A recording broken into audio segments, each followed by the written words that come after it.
बच्चों आइए सॉल्व करते हैं इस क्वेश्चन को। क्वेश्चन दिया बेटा यहाँ पर the crystalline form of borax is.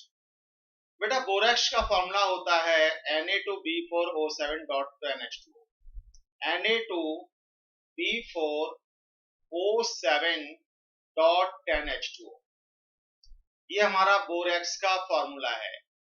Borax ये क्रिस्टलाइन ही होता है, इसका पाउडर्ड फॉर्म भी क्रिस्टलाइन होता है बेटा। तो इसी को हम लोग दूसरे फॉर्म में भी लिख सकते हैं, और वो दूसरा फॉर्म क्या है आइए देखते हैं। दूसरा फॉर्म बेटा ये है Na2B4O5OH4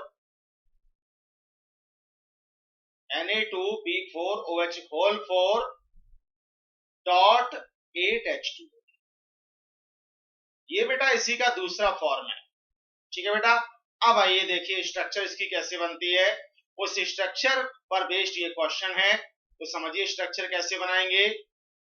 हमने लिखा यहाँ पर बेटा बोरॉन एटम, ठीक है, बोरॉन, फिर इधर ऑक्सीजन, इधर ऑक्सीजन, फिर लिखा बोरॉन, इधर भी लिखा बोरॉन, ठीक है बेटा, फिर ऑक्सीजन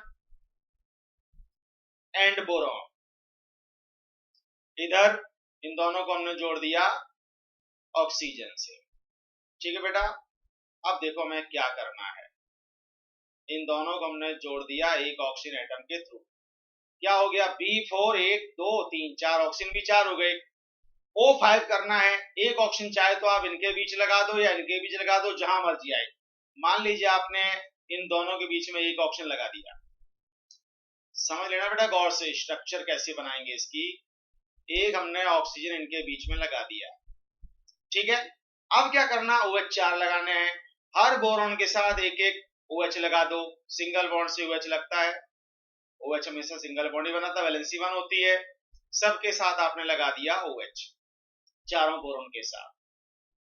अब क्या करना बेटा, जिस बोरॉन की वैलेंसी 4 हो गई वहां नेगेटिव आएगा, यहाँ नेगेटिव आ गया, और जिसकी 3 है वहां नेगेटिव नहीं आएगा।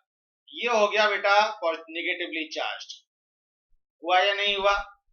अब एक सोडियम आयन इसको सेटिस्फाई करेगा, एक सोडियम आयन इसको सेटिस्फाई करेगा, ठीक है। तो एक Na+ आपने यहां लिख दिया और दूसरा Na+ आपने यहां लिख दिया। और साथ में क्या है, 8 मोल क्रिस्टलाइन वाटर है बेटा। इसमें 10 मोल क्रिस्टलाइन वाटर नहीं होता, ध्यान रहे। ये तो एक पुरानी बात है, छोटी सी बात है, लो लेवल वाली बात है कि 10 मोल वाटर होता है ना। 10 मोल क्रिस्टलाइन वाटर नहीं होता है।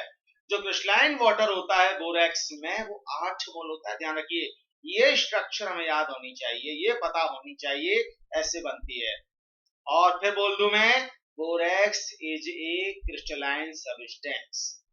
क्रिस्टलाइन सब्सटेंस चाहे वो पाउडर फॉर्म में हो या आपका इस तरह से दिया हुआ हो क्रिस्टल के फॉर्म में, क्रिस्टलाइन रहेगा, ध्यान रहे, अमॉर्फस नहीं होगा। ओके। अब आइए देखते हैं ऑप्शंस क्या क्या हैं, हमें क्या बताना करेक्ट वाले। पहला दिया है टेट्रा न्यूक्लियर B4O5OH4 2 यूनिट है क्या, टेट्रा न्यूक्लियर 1 2 3 4। B4O5 तो B4 होगा 1 2 3 4, और ऑप्शन कितने 5 है, 1 2 3 4 5। OH होल 4 है, OH का 4 हो गए यहाँ पर, और 2 नेगेटिव चार्ज, बिल्कुल सही है। तो टेट्रा न्यूक्लियर B4O5OH होल 4 2 ये हमारी वो इस यूनिट की बात कर रहे हैं, ये यूनिट है, बिल्कुल सही है, टेट्रा न्यूक्लियर है ये।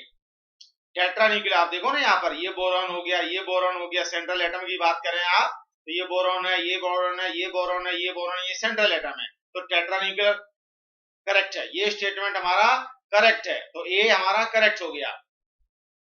ठीक है बेटा।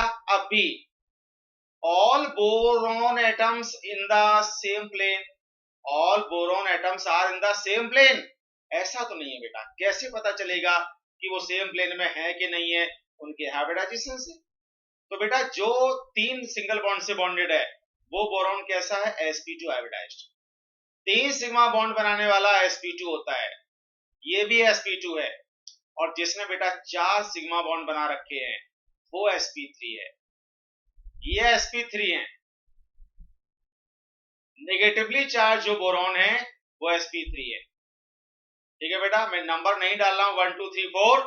जो नेगेटिवली चार्ज ऑक्सीजन है 2 वो sp3 है, और जो न्यूट्रल बोरॉन है 2 वो sp2 है। अब sp2 है तो प्लेनर है, लेकिन जो sp3 है वो नॉन प्लेनर है। इसका मतलब सभी बोरॉन एटम सेम प्लेन में नहीं है।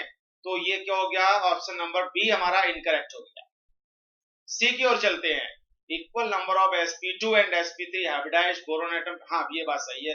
दो sp3 बोरॉन है, ये देखो लेफ्ट वाला राइट वाला, और दो sp2 बोरॉन टॉप वाला बॉटम वाला। ये बिल्कुल सही है, तो सी हमारा करेक्ट हो गया। अब डी, 1 टर्मिनल हाइड्रोक्साइड पर बोरॉन एटम, बिल्कुल सही बात है। इस बोरॉन से एक OH, इस बोरॉन से एक OH, इस बोरॉन से एक OH, इस बोरॉन से एक OH, हर बोरॉन एटम के साथ एक OH जुड़ा हुआ है। ये भी हमारा बिल्कुल सही स्टेटमेंट है। तो करेक्ट स्टेटमेंट क्या क्या हो गए बेटा, A, C, D। So final answer of this question is A, C and D. These are correct options of this question. Hope you understand. Thank you very much.